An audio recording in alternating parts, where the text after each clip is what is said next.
What's going on, everybody? Welcome to the first episode of the Bodybuilding for Everyone podcast. I'm your host, Caleb Disney, and today's guest is my friend, Coach Dominic Kuza of Team Kuza.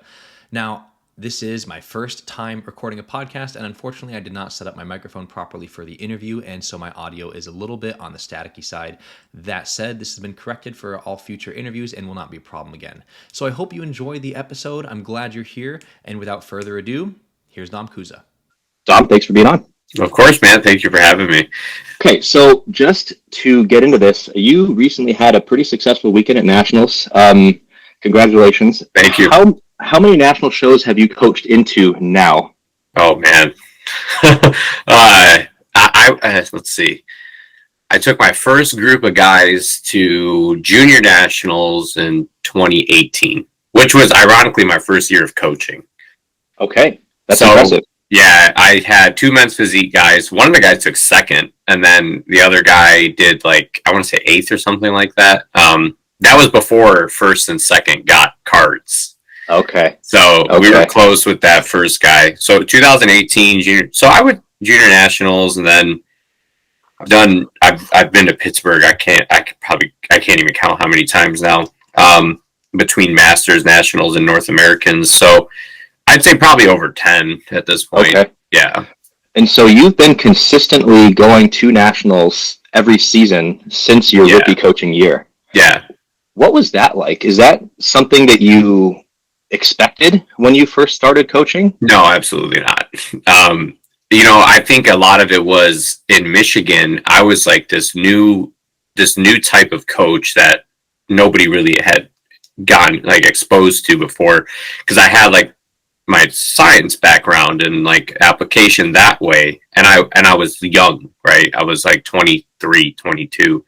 Okay. And most of Michigan's coaching scene was by older gentlemen. And, that's a little bit more of the old school approach to a lot of that stuff, right? Okay.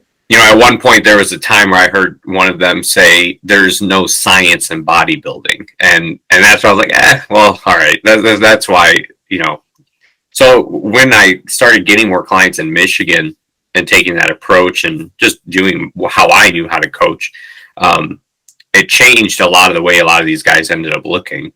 And then when we did that first national show, that was me on cloud nine. I'm like, dude, I'm at junior nationals. This is crazy. I traveled for this show. That was a big, that was a really crazy thing to me to have to experience. So I didn't think at the beginning that it was going to be like that, because I was just bringing a lot of people to the Michigan shows and just doing that. And then one of them was like, hey, I want to try doing nationals. Okay. And I was kind of naive at that too. And I was like, well, yeah, let's try. Let's see what it's all about. That was my first exposure to nationals was 2018. Okay. Wow. So a few things that come up there.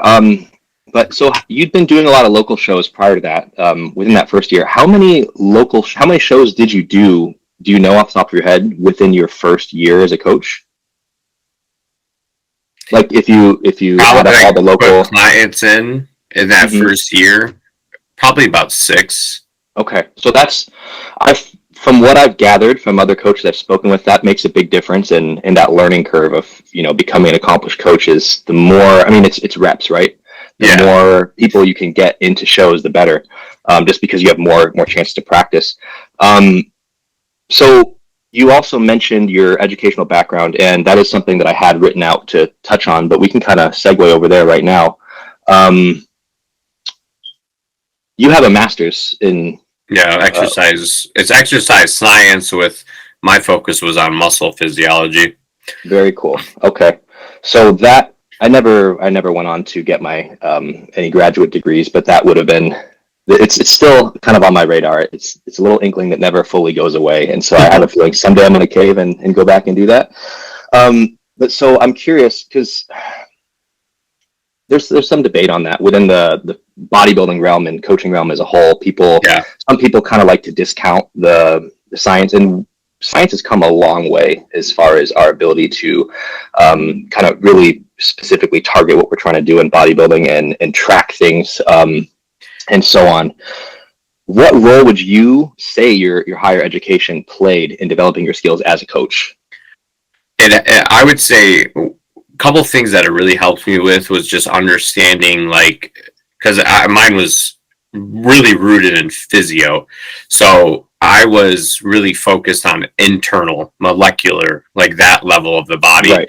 That really helped me with like understanding how drugs worked. Like when I would read about drugs, it was easy to understand what I was reading, right? Right.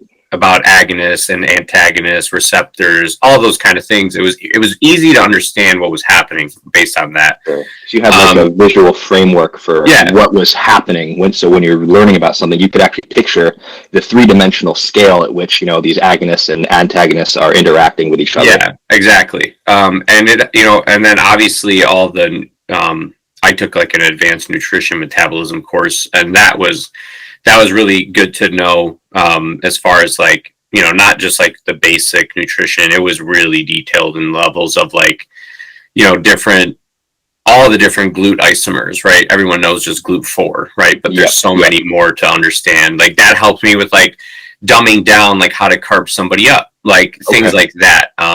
But you know, I'll be honest with you. I think higher education blunts some people from being really good coaches. Tell me about that.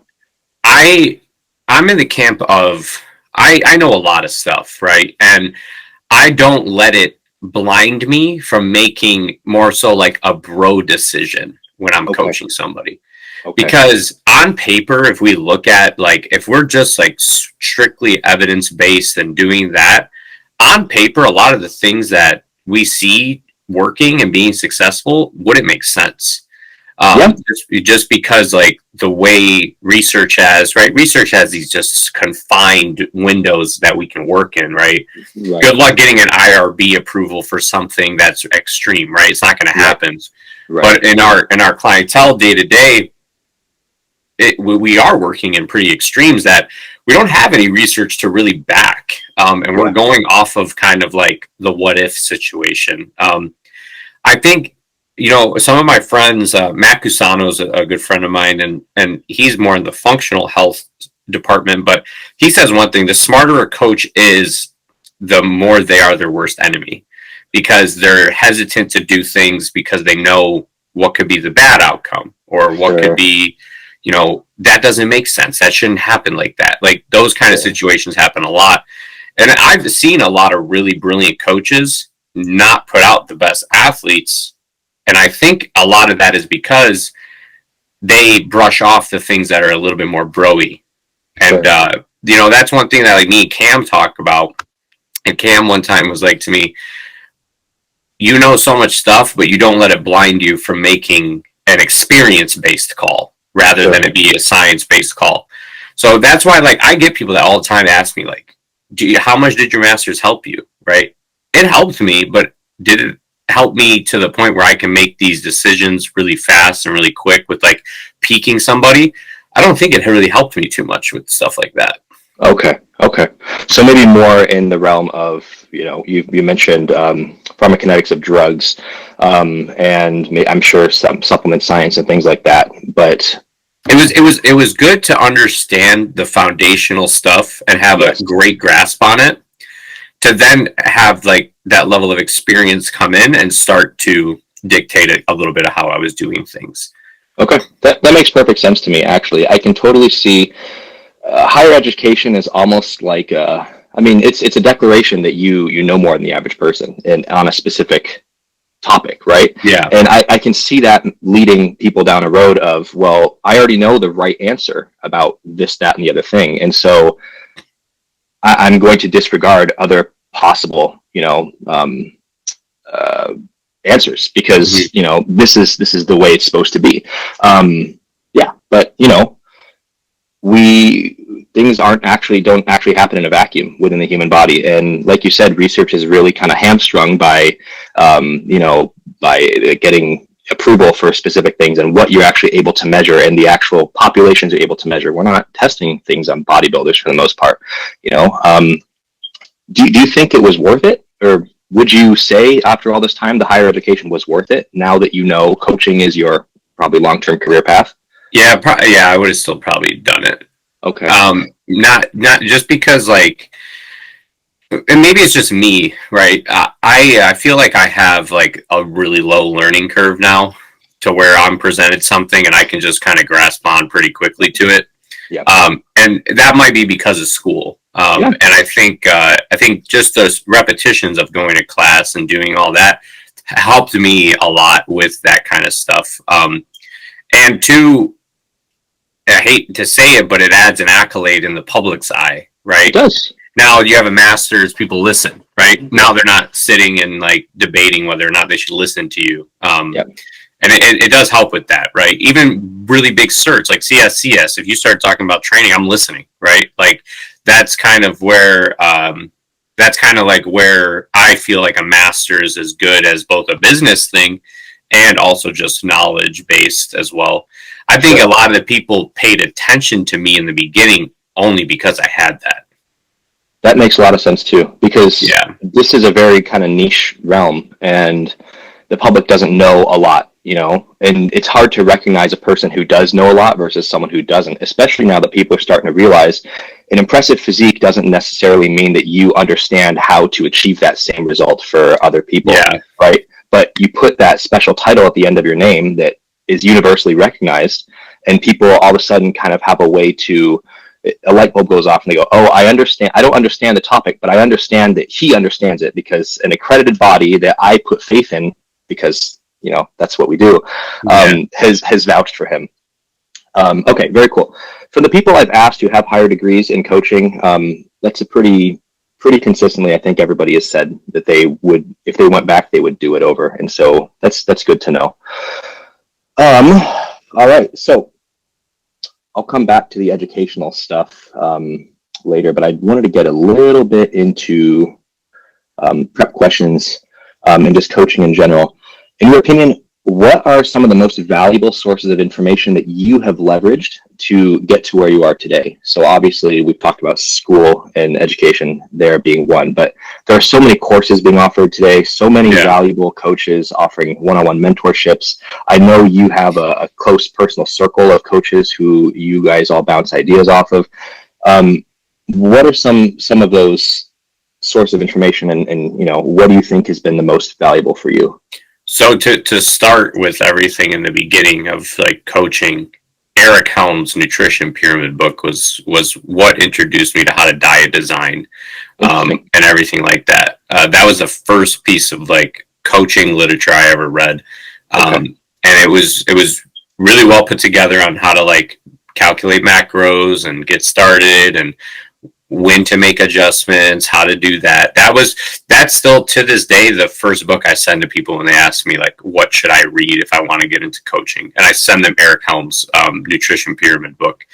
And I was a big, so that was my really scientific kind of exposure to nutrition, right? Being Eric Helm's. Then I got really into the YouTube scene, and when I got into it, Matt Porter was really popular. And Matt Porter's YouTube series, he had this one called like, oh man, I think it was like Porter in the Car or something like that. But it was just recordings of him sitting in the car talking about certain subjects. And he was really brilliant. And that kind of allowed me to see like how a prep coach would do things, right? He would talk about carb cycling. He would talk about how to set those things up. And that was a way for me to start getting exposed to like, all right, this is what you would do if you want to start carb cycling somebody. But between those two was kind of where I saw a lot of the start knowledge for me. And then from that point on, I got introduced to Dr. Dean St. Mark with Trained by JP. He was still with JP at the time. And then I joined JP's website, kind of just read pretty much everything that Dean put out, I read. I was a little weary on like things that like Jordan put out and like some of the other guys, but Dean's was just so science-based. That spoke to me a lot easier. So a lot of his stuff when it came to the drug aspect, understanding like endocrinology, that helped a lot. So that was like a big, those three were probably the biggest exposures for me in the beginning. And then And then I started learning more about like diet designs and ideas. Honestly, more so just from like talking to other coaches. Right. Like Cam and I kind of got close when he had first just started, and then we started working together at Gifted, and we worked together every single day. And Okay. we were both kind of like, I was established, but I wasn't established where I am now, and he was getting up there, and we would bounce ideas off of each other a lot. That's why I always say, like, I posted a week ago, like, having a close group of friends that are coaches is really essential to being a good coach, because there's a lot you can learn off of each other rather than thinking you know everything. And then who else did I'm trying to think of, like, I bought like the Y3T, the John Meadows books. Like, I have all of those things. Oh, Dr. Scott Stevenson's book is a good book. Be Your Own Bodybuilding Coach. Okay. Yeah, Dr. Scott Stevenson. That's a pretty good book to read if you wanted to like legit learn how to prep yourself. Okay. He does a really good job with that. All right. That's like not the specific sources, but the general overview is exactly what I kind of expected. That's really cool. So there's a lot of good stuff out there. Eric Helms I'm a huge fan of him. And so good to know the book is worth the read. All around. Dean St. Mark makes sense to me as well. I think he's very easy to listen to, and he's able to articulate these kind of advanced concepts in a way that's pretty easy to follow. Okay. So that's okay. So now we're going to get into more like coaching skills and make sure that we're doing okay on time. What were you doing for work? Well, when you were in school, what were you hoping to or aiming to do as far as a career? Or was coaching the plan at that point? So when I was in school for my master's, I was personal training. Okay. Yeah, so I knew it was going to be along the lines of like working in a gym or just coaching. But it was during my master's that my online really blew up and got really busy, to then leading me to quitting the gym and just going 100% online. So I've been 100% online since 2019. So it's been about a little over 3 years. But school, that was the plan. Initially, when I started school, PhD teaching was one thing I wanted to do and was looking into. Because here in Michigan, there's only one PhD program for exercise physiology. It's at U of M in Ann Arbor, and that's not too far from me. So that was one thing that like I played the thought of possibly doing and teaching. But then coaching just got so busy and started, making a good amount of money. And I was like, well, let me ride this out, see what this is going like, because this isn't lucky at this point, right? Now it's like more consistent. It wasn't just one good month. It's now been 6 good months, right? Yeah. That's not a random thing to happen. So no, you're right. Then I ran with it, and I'm here today. So. Okay. That's interesting. You mentioned the PhD and working as a teacher. That was also something that I strongly considered. I had my research mentor in college had a really positive impact on me, and he made that role look so enticing. And it's still, something that I kind of joke with myself, like, when I'm done with coaching or whatever I'm doing in fitness, that's something that I could always fall back on, because I could see myself doing that for forever. I really do enjoy that. And I think that's really cool that came up for you as well. So you were a personal trainer. What are some other skills that you feel like you had already kind of accumulated prior to really diving into coaching? And then in contrast, what are some skills that you feel you had to develop on the fly over the course of your coaching career? Yeah. So, one of the things that I really had to develop over the years was organization. I was never like an organized student. Like, I had stuff all over the place. Like, I never had like the binder with like the scheduling and everything organized like that. That was not me. And as I got busier and busier, learning organization was something that I really needed to like grasp onto. Because, then like I was forgetting when people's payments were due. I was forgetting what changes I made last week. Like, so there was a lot of like that learning, like growing pains in the beginning. Yeah. But I think one of the things that in the beginning was a good strong suit for me was the ability to connect with people like on a human level, even though we were talking over email. Yeah. Because that was one thing that you probably have heard me say a bunch of times now, like personal trainers, I think, make the best online coaches. People who have worked with people in person make the best online coaches. I agree. Because we understand that there are real life things that go on, because you talk about that stuff when you're personal training. Yeah. So you understand that it's not just follow your diet, do this, right? That was like one of my strongest suits going into coaching. Sure. And then that was able to get like develop some good like relationships and stuff with like my athletes. And then I'd say another thing that I am really big on teaching coaches now is setting up like your boundaries of like online text, like what times of the day you can message me, when you shouldn't message. Like, I don't work on Sundays. People know not to text me, right? Okay. So things like that. Just like establishing that from the beginning so that you don't have to backtrack and then tell all these people that you've been coaching for years, like, hey, now you can't, don't message me on a Sunday now. So I see. Get that established from the beginning right now. There's two coaches that are with me now at Team Kuza, Mike Nassif and Nicole Dadarian, and they're new. And that was like the beginning thing I told them, like, you need to have these things in place now so that as you scale, it's kind of just the norm. There's no change to it. And that's one thing I really enjoy about mentoring is, I hate saying mentoring, but like I enjoy it because I'm able to teach them off my mistakes so that they don't have to deal with those issues again. Yeah. Yeah. And I think that's part of, if not the biggest appeal to hiring a mentor, right? Yeah. Is you're leveraging another person's years of experience. And so ideally that person, you are providing the mentees, background information to help them get started in the most efficient way as possible and not have to go through those growing pains. I think it's really cool. And it makes a lot of sense. I agree with the personal training comment. That has been the biggest benefit for one of the biggest skill sets that I've had as a coach, was working with people in person for years. Yeah, very cool.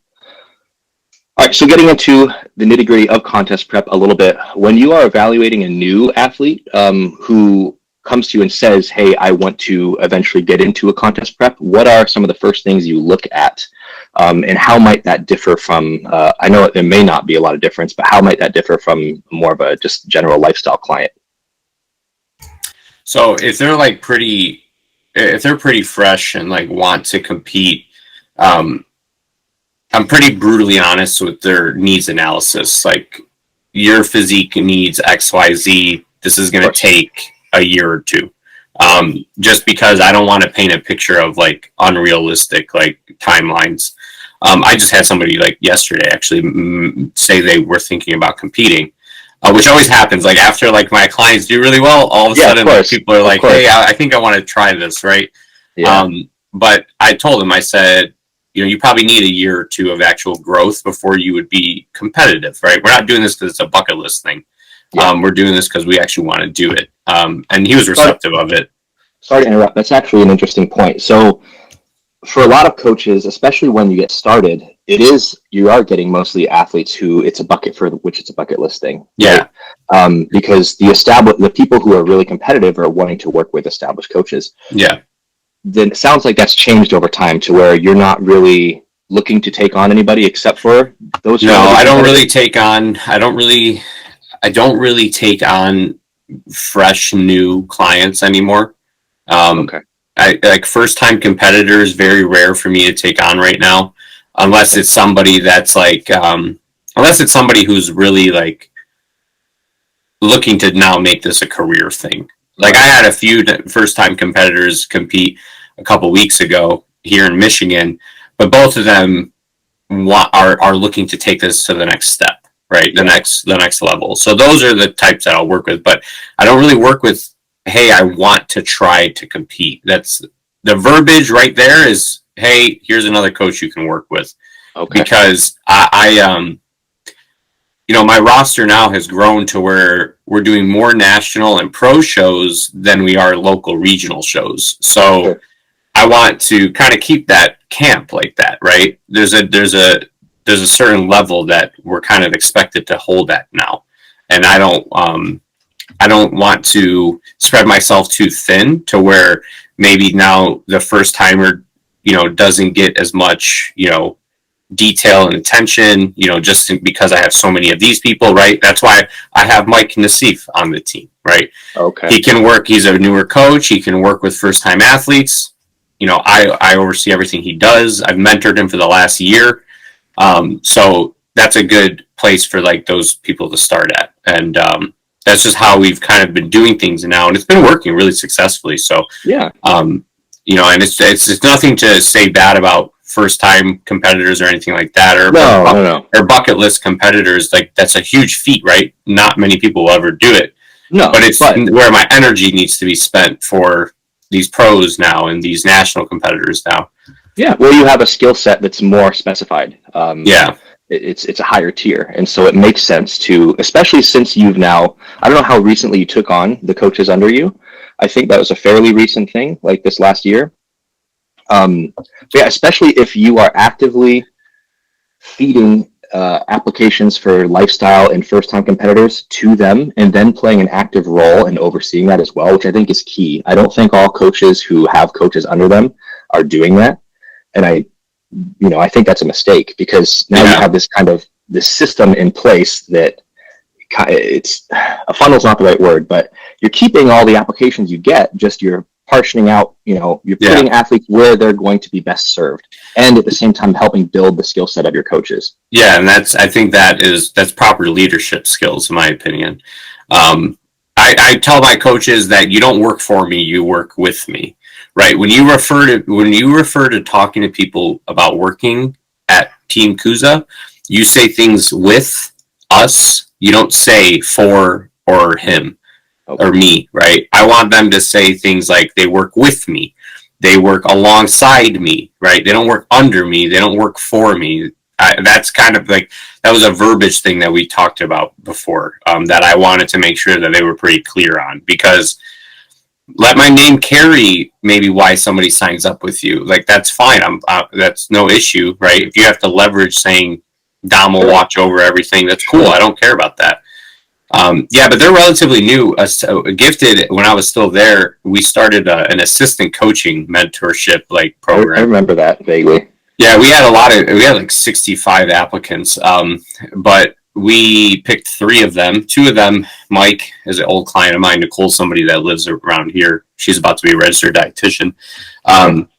We picked them and then a couple others, but Mike and Nicole did that with me, and then eventually when I left Gifted, they came with me, which made sense. They were with me to begin with from the assistantship. So now like we're going on a little bit of about a year now to where I've been helping Mike, and then Nicole I've been helping for like the last 6-7 months. Okay. The leadership comment really struck me. I think I haven't heard anybody put it so eloquently so far. But I agree with 100% of what you said there. And I think that's really respectable, that's your, having people work under you, or work with you, I should say, but where you are in the leadership role could easily be seen as kind of a cash grab for some coaches, where they're just making a percentage and letting people leverage their name, but that's about it. But this seems like the most beneficent way to go about, doing this. It's everybody wins, and I think that's commendable. So I'm curious, sorry for the interruption. I realized we got off on a tangent there, but no, you're good. I got time, dude. Okay. I got, maybe we'll see. So I'm curious about kind of general timelines for a prep athlete, from first reaching out to you to the point of getting on stage. I know obviously it's going to be different, but I'm curious if you have specific phases, health phases, acclimation or accumulation or whatever you want to call it, that you generally, a kind of framework you generally like to work with. And I know there could be different kind of scenarios. So there could be, say, an athlete who's been working with you for a while as a lifestyle athlete, and then is now wanting, well, it actually sounds like you don't have any of those anymore, who's wanting to transition into competition prep, versus an athlete who's prepped before but with another coach, versus an athlete with zero prior experience of bodybuilding, which again, it sounds like you're more of passing on to your other coaches who may be more suited to that. Yeah, so I had a one guy who was a lifestyle client and transferred over to wanting to prep recently, like the last month. Actually, he just competed, and like his situation was coming from like a dieting phase, and then I told him, all right, if you're I want to say it was like 4 months out from when he was thinking about competing, and or he told me that, and then I said, all right, there's something at the end of the year we could shoot for. You've been dieting for a while, let's slow things down, and then we can start like a prep, back up. Sure. Now, most people, like if I get people from old coaches, I usually don't, let's say they don't need to make a lot of growth. Let's say like they could compete within a year. They're ready, yeah. I usually tell them, we'll compete this time next year. Okay. Because I want to get them, right, I have no idea what they've been doing. Let's learn. Have you gotten bloods in the last 6 months? No? Okay, let's do that. And then if there's a necessary health phase, we'll do the health phase, and then we can start working. By the time you're there, you're in 4 or 5 months already. So now their show's not coming up for another 6-7 months. And then that's where I like to do things with like people who come from other coaches. I had a few people reach out, sign up recently, and they asked me, when do you think I can compete? My answer is usually a year from now. It's never like, I think you could do a show in 6 months. I think you could, I want to give them more time than they need so that we can really get like a good foundation of groundwork. But if it's like a client who maybe leaves me for off season, like they like doing their own thing or something, I always tell them, hey, you want to come back, make sure you're on a cruise, and you don't come to me mid blast, because now we got to figure out everything over again.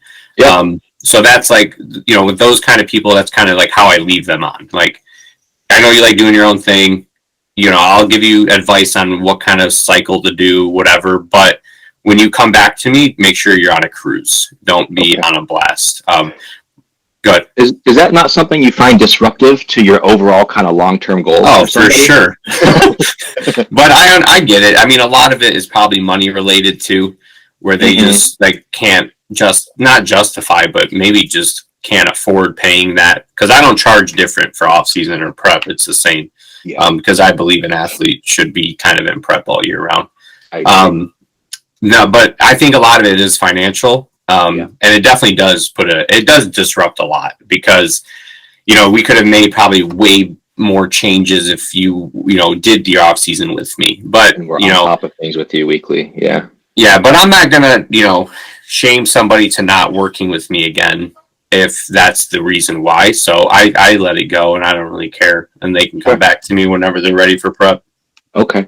So it sounds like regardless of where someone's coming from, you're going to want at least 5-ish months to what exactly? It sounds like to kind of get in tune with them, right? And really get the two of you synced up. So is that what are you doing in that time as far as making nutritional adjustments? Ideally, they're not running any drugs beyond maybe HRT. So are you experimenting with these variables to kind of get an idea of the direction you want to go when you do enter the prep, or what are you doing? So usually those first few months, like 3 to 5 months, are probably more so health phase related, just to really prime them and get them pretty optimal for what we're going to do next. So I want to work on getting them more insulin sensitive, if that's the case. If they have, cholesterol, kidney issues, something where there's something off, I want to fix that before we get into the next phase, right? That next phase is either going to be prep or it's going to be their off-season push. So that's kind of how when I start working with somebody, it's more priming them. diet doesn't change much for the first month. Like I kind of just want to get you into a routine again, get you into habits again, just because, you know, you're coming to me now from a place where you weren't doing any of that stuff. So Right. I want to get that like foundation kind of set, fix any of the things we need to fix so that when we do push, you're pretty optimal to push at that point. Right. So you can really get the most out of it. Yeah. Yeah, that seems like a, what's the word that I'm blanking on? A very holistic way to go about it. Okay, so just improving general biomarkers, it sounds like.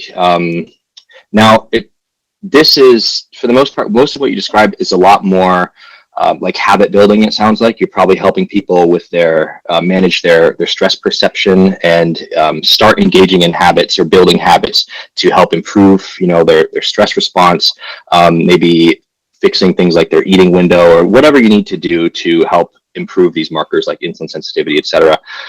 So it sounds like, to me at least, not a lot of maybe like actual adjustments or updates, you know, like where you do your check-in with somebody and say, okay, add, you know, this many carbs throughout the day. I added them to this, that, and the other meal. We're going to change your steps to this.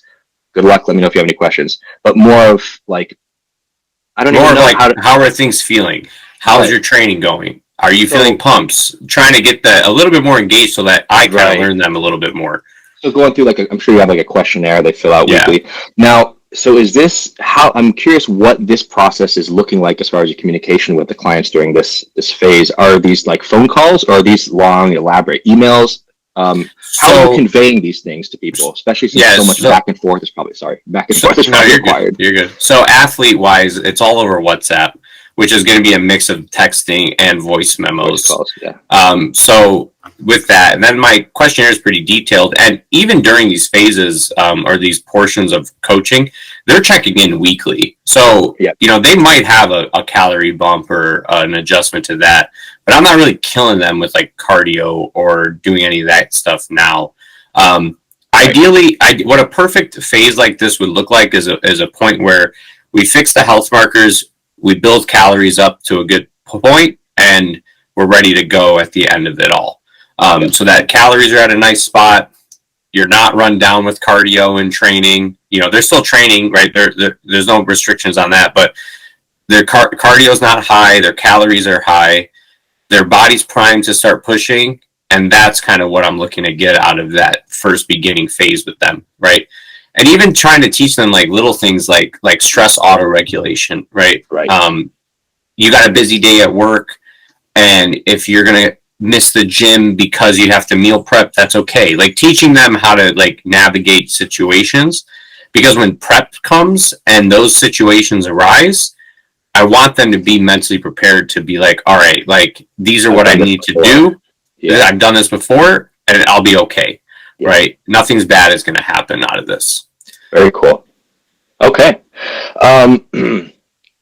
So what are some, in your opinion, of the most overlooked considerations that you find when you bring on a new prep athlete? So I think this would probably more pertain to how other coaches do things. What are things that you think are really important to pay attention to or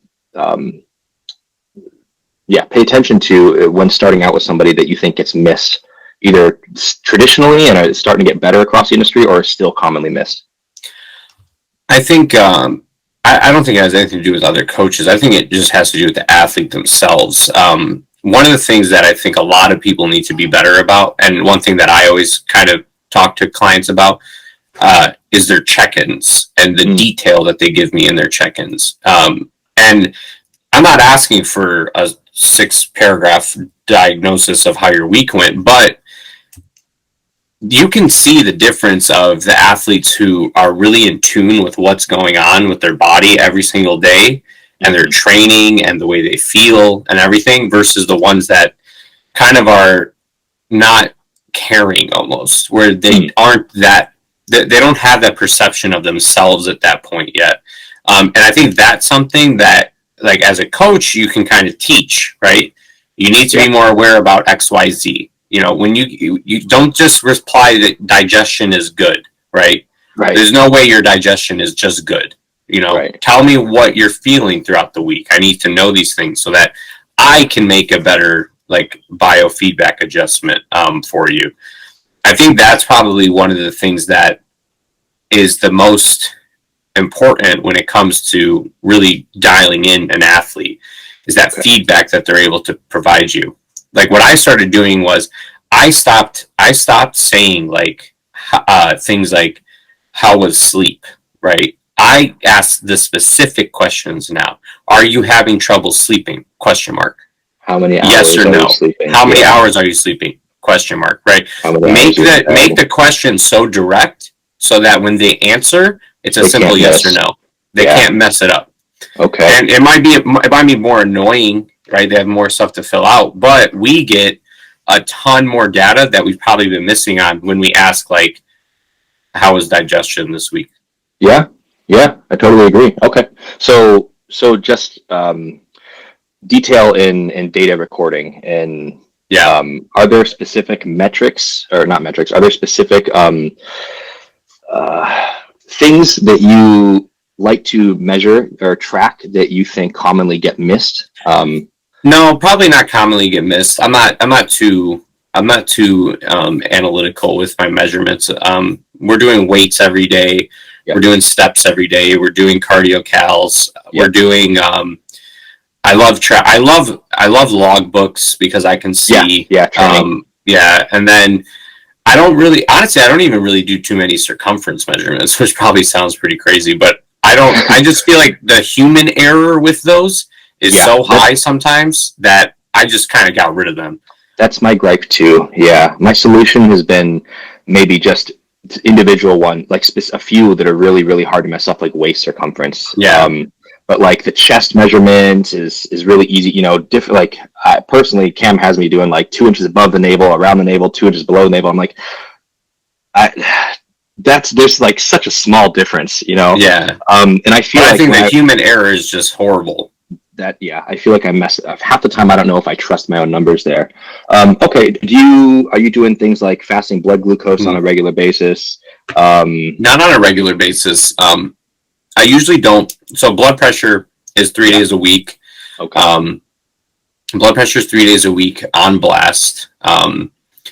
Fasting blood glucose, I'm looking at, I'll look at labs.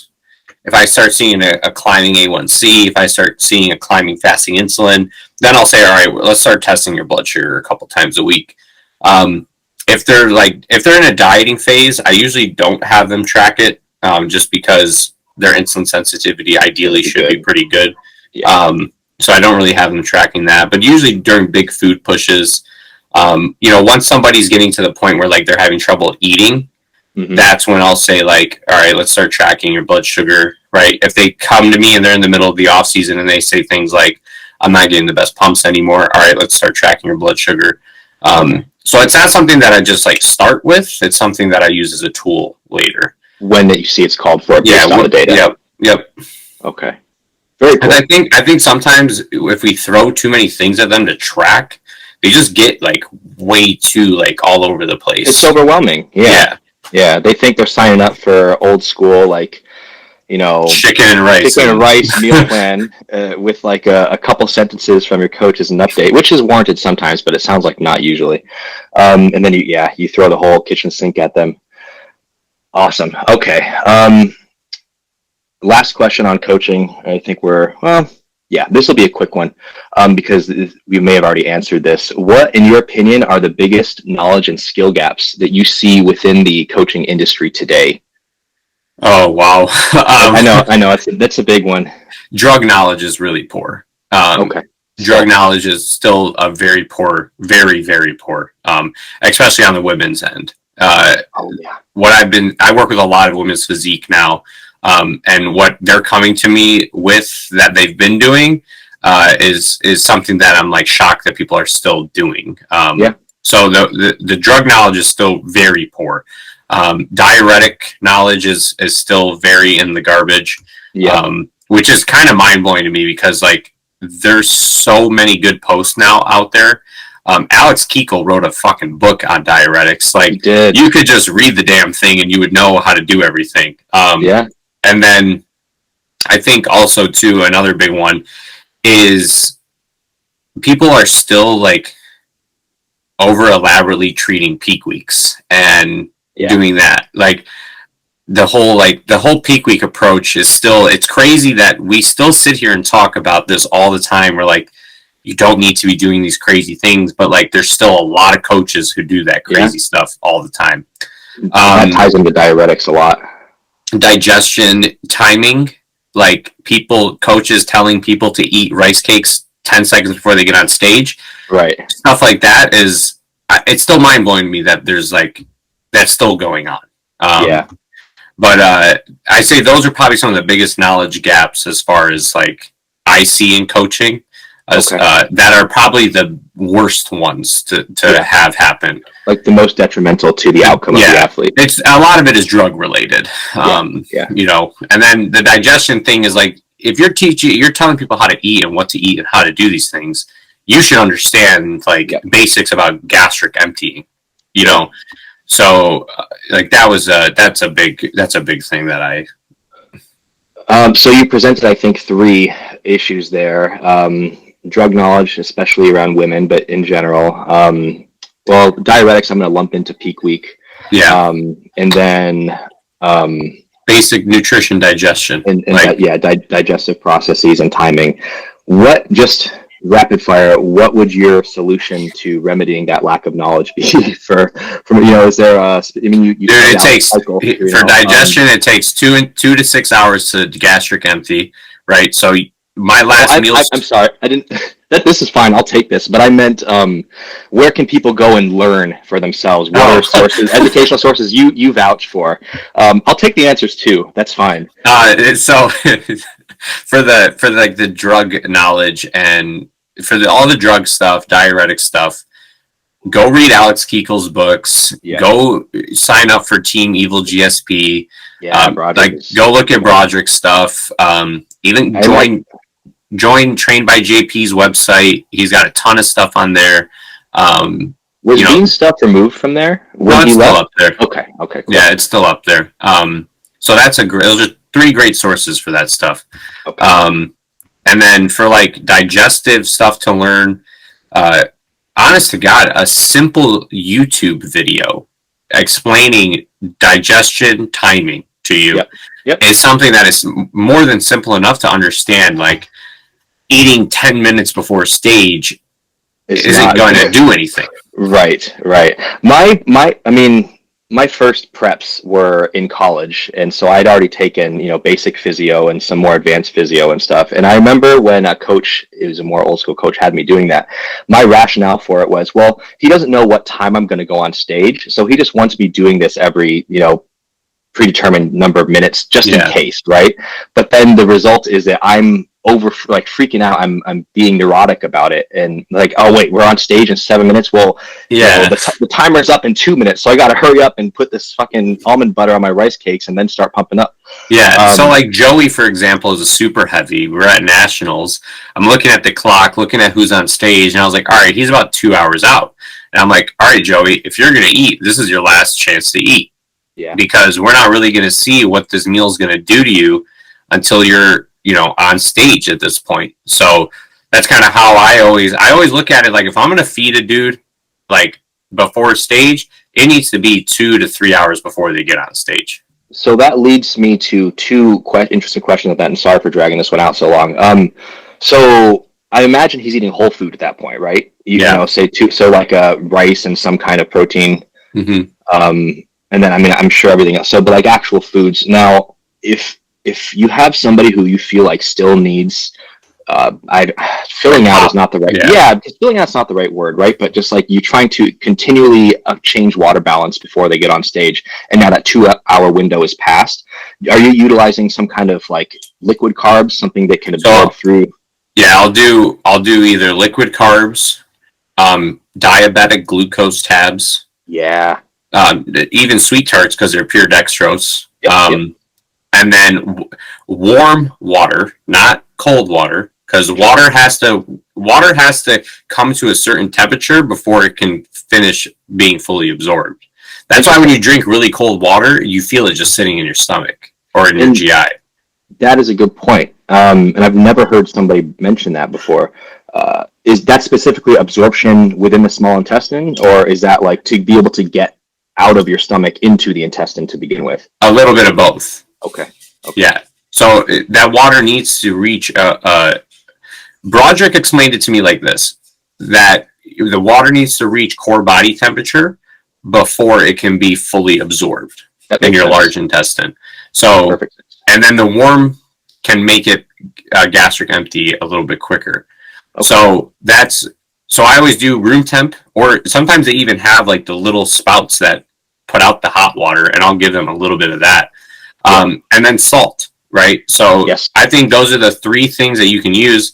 And I always look at, not to go on a tangent, but I always look at it to look at the day, and if their look is funky, what if they had a lot of, and what if they had a little bit of? That little bit of is probably the missing piece. So you just try to balance things out. Like with Joey, his look got a little funky. He had a shit ton of carbs, a shit ton of sodium, but he had little water that morning. So I just gave him water, all of a sudden his look like changed completely. He was laying down, he texted me, and he's like, dude, I feel like my abs just sunk into my stomach.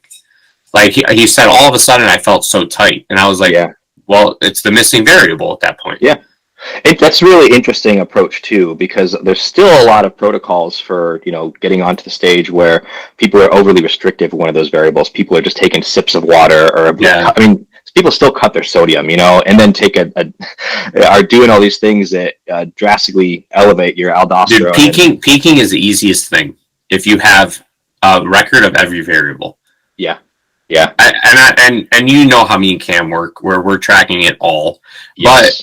But it takes a little bit more time, but we know everything going into the peak, that it's like, it was so easy to just look at Joey and say, look at his sheet and be like, all right, he's had everything but water. Now let's add water and see what happens. Yeah. Yeah. Okay. Yeah. So just another testament to being meticulous in your tracking of all these variables. Okay. So I want to touch on your role as an educator before we go, because that was kind of partially what I used to hook you into doing this podcast with me.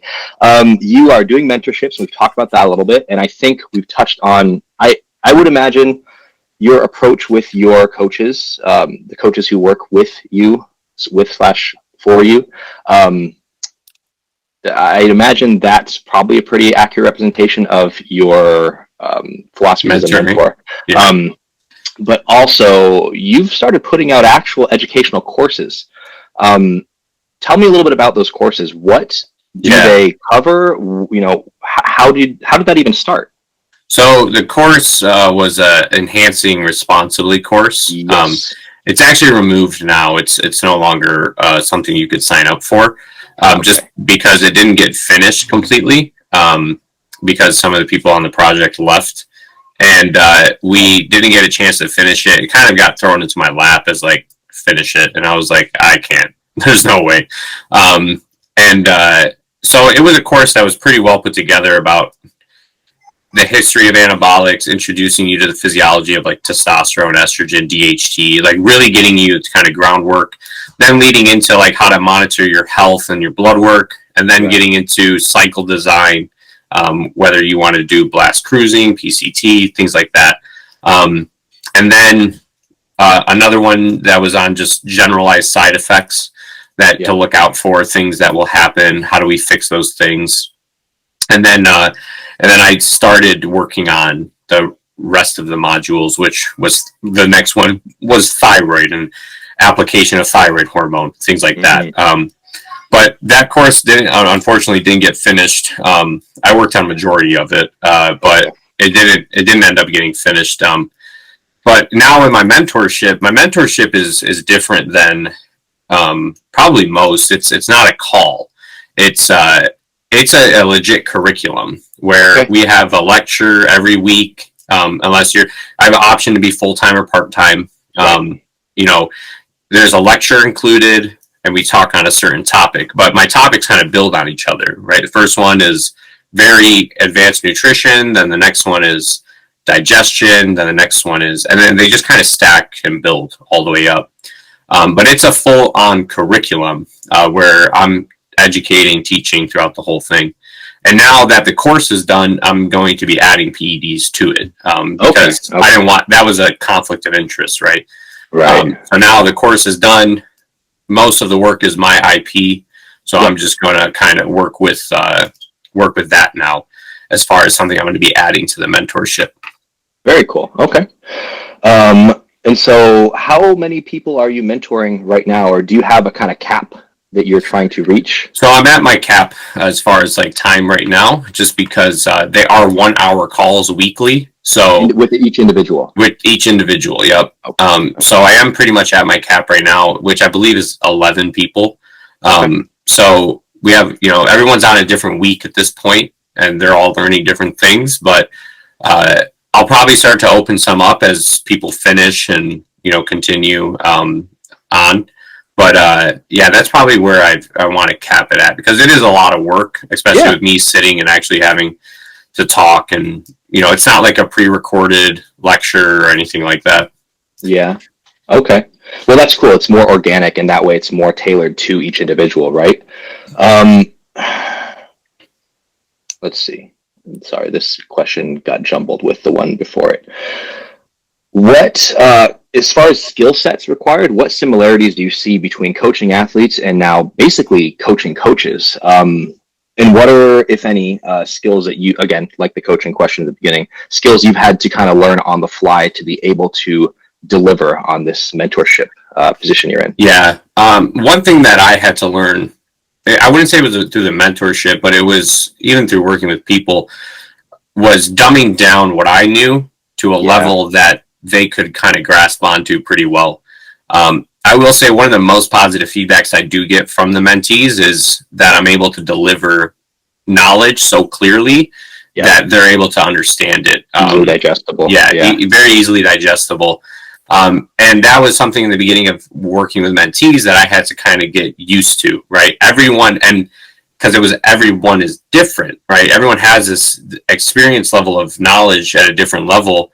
So I could talk a little more complex with this guy. I couldn't do that with this girl, right? So learning how to balance and learn the mentee and how they would understand it was something that I've had to develop now over the last couple of months of doing this. Okay. Which in some ways is similar to having to learn the athlete. The response to each athlete. It's just now you're learning somebody's learning style. And I mean, that's something that's always really interesting to me, is that everybody has their own unique, ideal version of information being presented to them, that they will be able to, digest and absorb that information more readily than others, right? Mm-hmm. You have the ADD kids like me who had a really hard time learning in school because maybe just not a very auditory learner, right? So is that something you're really kind of having to dive into with each individual mentee? Yep. Which is awesome. That's a really holistic, beneficent way of doing this, because it sounds like you care about the outcome and them actually learning the information. They're not paying you for the information. They're paying you to take that information away with them. Yeah, that's what I want for them, right? I give them the copies of the PowerPoints, right? Other people's mentorships, they don't give them the PowerPoints. They don't give them the material to take on. It's kind of like, here's what I'm going to have you read it, and then we'll talk about it. Yeah. So like mine is more like, I give them the entire presentation, the entire PowerPoint a week ahead.